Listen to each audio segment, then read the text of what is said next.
There's a lot of talk about Materialists, especially about what it can do for the rom-com genre. This is exactly what modern rom-coms should be aspiring to. I fear we may have a new rom-com classic on our hands, but not in the way you may think. Dakota Johnson plays Lucy, a successful matchmaker in New York City. Chris Evans plays her out-of-work ex, and Pedro Pascal plays her wealthy love interest in a love triangle that drives the story. Are you hitting on me?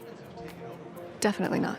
But other than a scene with Pascal crouching in a kitchen, there's not a ton of calm in this rom-com. And calling it a romantic comedy sells Materialists short. Rom-coms typically hold an underlying belief. If you're thinking about bills, bank accounts, or anything other than true love when it comes to romance, you're probably doing it wrong. At least in its first half, Materialists flips that on its head. This movie knows that marriage is a business deal, and people come with pros and cons. And Dakota Johnson's Lucy isn't necessarily the villain for caring about whether she'll be sleeping on a fold-out couch in her 50s. It's not all roses though. Without giving away the ending, I don't think the second half lives up to the promise introduced, and Dakota Johnson's Lucy is a little intentionally wooden. But the undeniable chemistry between Pascal, Johnson, and Evans is wonderful, and enough to make you kind of forgive the somewhat cliche ending. And even despite that undoing, I still love this movie. Now, I'm not the biggest fan of rom-coms, as their depiction of relationships can be a little bit unrealistically rosy. But this film actually grapples with that. When Lucy talks about love, it's always a business deal. That's how this movie thinks about love, not your typical rom-com.